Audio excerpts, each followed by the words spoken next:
doubleheader on FS1. First, Bryce Harper powers the Phillies against the Giants. Then Nolan Arenado and the Rockies take on Manny Machado and the Padres. Coverage begins at 3 Eastern, noon Pacific on FS1 and the Fox Sports app.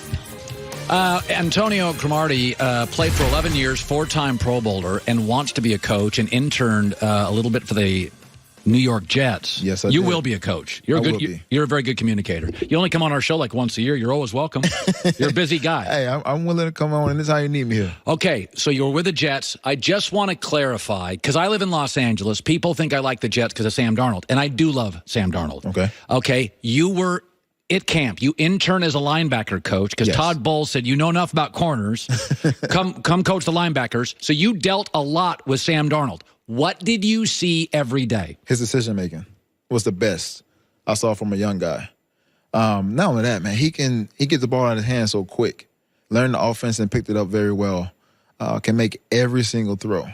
But he took control of the offense. That's what impressed me the most. Like, I was around a Mark Sanchez when he was younger. I was around a Phillip Rivers when he was younger. But I've never seen a young quarterback like that just take control of the offense and make sure he understood where guys are supposed to be. Now, he's a young quarterback. So Darnold's the youngest quarterback ever to, I think, there's a stat in the NFL to throw for over 10 touchdowns. So he wasn't intimidated by veteran players. No, I don't know. Intimidated for what? He's played at some of the big schools. He played in the Pac-10 or Pac-12. USC, So, it's like he's looking at it as, I'm just going to go ahead and just do what I'm supposed to do. I'm gonna make better decisions going into his second year. That's where the growth part for him is gonna come. It's making better decisions in the second year and making the right throws and not throwing the ball across his body when he doesn't need to. Yeah, and that's just part of the learning curve. Now, Definitely. Baker Mayfield, I also think is talented. I don't love his personality. He's a little much for me. I think you have to earn respect before you chug beer. I think if you're a franchise quarterback, I'd like you to have a little more discretion. But I'm told you're okay with the beer chugging. I'm okay with it. I mean, why are we giving Baker Mayfield so much problems when Aaron Rodgers has done it, when Tom Brady has done it? I mean, it's chugging a beer. He's having a great time. He's not looking for the attention. The attention is coming to him. You like your franchise quarterback doing that? Look pretty good at that. For me, I love it. I can go hang out with this guy off the field. So you think as a teammate, I'm good. Oh, I'm good. Because I see what he's going to give me every single day in practice. He's gonna just gonna study. He's gonna work his tail off. He's gonna make sure he try to make the right throws. He's gonna do what's best for the team. I mean, this here is just him having a good time. I mean, we're still human at the end of the day. As players, we gotta stop trying to put so much on the players like we're not human. We're gonna go out and have a good time, but we know how to make sure that we're safe and doing it the right way. I want to talk about the holdout with Zeke. I was saying this earlier. If you won the Powerball, you can either take the lump sum and they give you less, or you can take the security. They'll pay it for 30 years. You don't get both, because if you take the security, you get more money, but you don't get the lump sum. If you're a football player and you come to me as an owner 2 years before you're up, I'll negotiate. Now, free agency was created for a bidding war. Yes, it was. Okay. But if you come to me 2 years before free agency, I'm just bidding against myself. I'll give you the security you seek, but I'm not giving you the security and make you the highest paid player. Like, I would struggle as an owner to do that. I mean, I think every owner struggles with that. But I think with Zeke's case, his whole thing is he's telling the team that he's going to hold out.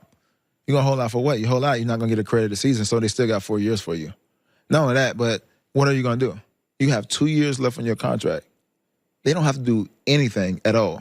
They can let it ride out. Next year's going to be a holdout. So, a lockout. So what you going to do then? So you're going to be out of football for almost 2 years. Now, Le'Veon Bell held out for a year. Yeah, he lost $16 million. I know he did. You lose $16 million. Like I said, the wisest thing I've ever been told by Keenan McCardell, never hold out.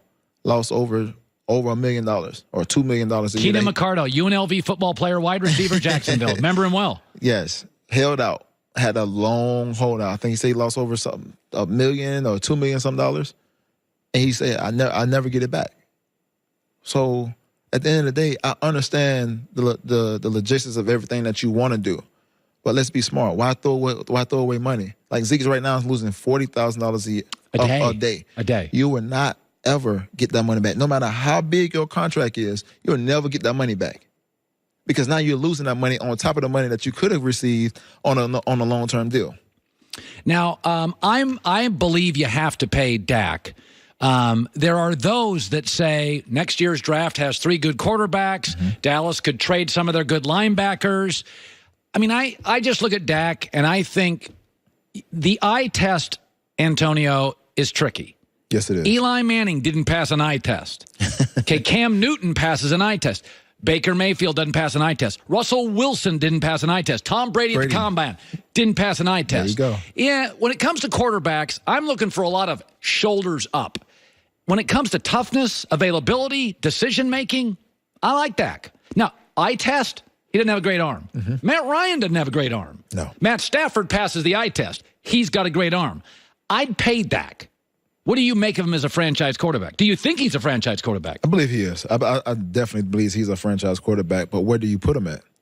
I'm definitely going to put him above Kirk Cousins. I mean, Kirk Cousins got paid $29 million without a playoff appearance, no anything, no wins, no anything.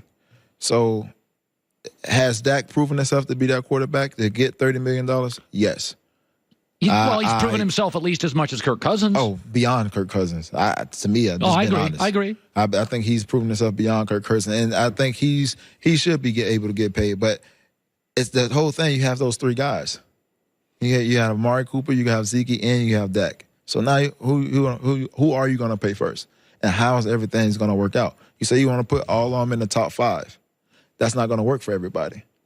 So how is that? How are you gonna work that out? I would always pay my quarterback first. Oh, quarterback's always supposed to be paid first, but Zeke is also the front runner for the offense. The offense goes through him. Run game, pass game goes through him. Amari is the bonus. That's just been real. He's the bonus. And if they wanted to really pay Amari, they would have paid him. That's why you bring Jason Witten in to have another scapegoat when the thing is not going right with Amari Cooper. Antonio Cromartie is joining us, 11 years in the NFL, 4-time Pro Bowler. Hard Knocks. I wouldn't love it. I felt like last night sometimes Gruden was kind of playing to the camera a little bit. I think if you put cameras anywhere in my life, I think I would play to them at some point. Yeah, I think you have to. Right? Now, so you were with the Jets when they did Hard Knocks. Yes. You were aware of the cameras, were you? You don't really be aware of them. I think people fail to understand, like, a lot of stuff that goes on with Hard Knocks, it goes on before the season. It goes before you go into training camp. So everyone has that, they're doing this life story or they picked them one person or 2 people for that night or that episode. Right. That some of that stuff happens before the season, and they follow you through the training camp, through the whole entire thing, and how everything is going. So, like, you don't really pay attention to them because during practice, they're on the sideline. Yeah, they'll follow you around, but like when you're in your drills, they're there, but they're off to the side. They're doing everything else. They're filming other things, and you don't really pay attention to them unless they're calling you over and saying, hey, can we do an interview with you or something like that. Did you watch last night at all? I didn't have a chance to get away to watch last night, but I heard that, Gruden was making his speech, and then you had some guys, pushing back and standing up, and now, I'm just like, at the end of the day, like I think someone said earlier, Tony Brown was standing up in the back, didn't want to be up in the front. Like, dude, you're the number 1 receiver on this team. You just got paid a butt full of money. Like, you should be if you're not even in the front row, go sit down, just show your respects. Your head coach is talking. And that's what it's about. Some of the guys on our staff felt that some of the rookies were talking back to Gruden, and it wasn't, Gruden used to be a barker. He was in command. He's loosened up. Some of the Raiders were not the most respectful to Gruden. Well, you got to think about this. All these players are entitled. It's an entitlement for them.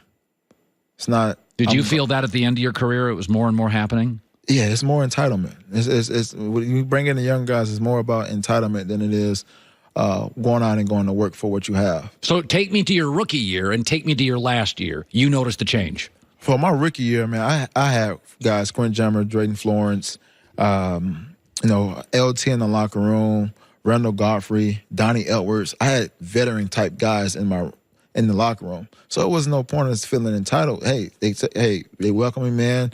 Hey, this is what we need from you. This is what we need you to do. It was plain and simple.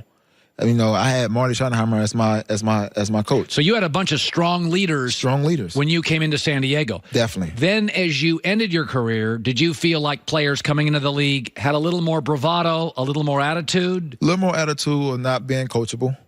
That's the number one thing. They feel like they already know everything. They do. You got 20 hours a week in college. You don't even know how to study film. So if you can't study film, you don't know what you're going to do on Sunday. Yeah, you may have be the most athletic person on the team, but that goes out of the window. I was one of the most athletic person on the football field at one point in time too, but I had to learn the game. I had to learn how to play. I had to make sure I watched film, and I had great coaches around me to help me do that. You didn't know how to watch film? No, I knew how to watch film. I learned that in college from my coach Mickey Andrews and them. So that was the one thing that when I tore my ACL, that was the number one thing I did. I used to go in the film room with my coaches when I tore my ACL at 5:45 in the morning and watch film with them because I was out for the year. So I got a chance to learn how to watch film and learn how to play the game from a mental standpoint rather than a physical standpoint. And by the way, you want to be a coach? You interned for the Jets. Did you like it? I loved it. Every bit of it. You know, especially when you can see guys progressing in the right way. When you see guys actually doing the things that you're teaching them to do and they're doing exactly how you need to do it and making plays, it's the excitement of that. It ain't for, you know, to glorify myself. It's like you see them and they're maturing and they're getting a chance to understand how to really play the game. It's fun, like to see that and see the growth of a football player going throughout his career. Yeah. So that was last year with the Jets. Yes. Who's the player on the Jets roster that's better than people think? That's better than people think? You coach linebackers. Is there a... I would say Williamson, the linebacker, who came over from Tennessee. Yeah. He is a lot better than what people think. And now C.J. Mosley's there? Yeah, C.J. Mosley there. So you add those two guys who has a very high football IQ, it's gonna be fun. Not only that, but you add, to me, the best safety in the NFL on the team in Jamal Adams. Yeah. I'm talking about a guy that can go down there and he can call out every single play before it happens. You know when the safety is great? Because if you watch football on TV, when the play starts, the safety's not in the picture. He's the only guy in the field. He's not in the picture. Jamal Adams often becomes the most important person in the picture when he starts on your TV out of the picture. He's on every play that matters. Every play. Every play. He's an unbelievable talent. He and Earl Thomas in the last 7-8 years. Ed Reed just went to the Hall of Fame. Yes. Ed Reed was that. He was like an offensive player playing defense. Earl Thomas in his prime and Jamal Adams literally start the play out of frame, and it's remarkable they can cover sideline to sideline. Sideline to sideline. And you're going to get that every single play from Jamal. And that's the thing. That's what I saw in practice. You know, that impressed me a lot. I think it was a second-year player. He was just, I'm looking at, man, what was this dude running around like this? Coach Bo was like, just watch him. Yeah. This dude was going 100 miles per hour every single play and communicated. And that's what people fail to understand. If you can communicate very well on the defense side of the ball, it makes the job easier for the other 10 guys. Yeah, he's verbal. He's very verbal. Yeah. Good seeing you, Bob. Good seeing you, too. Joy with him.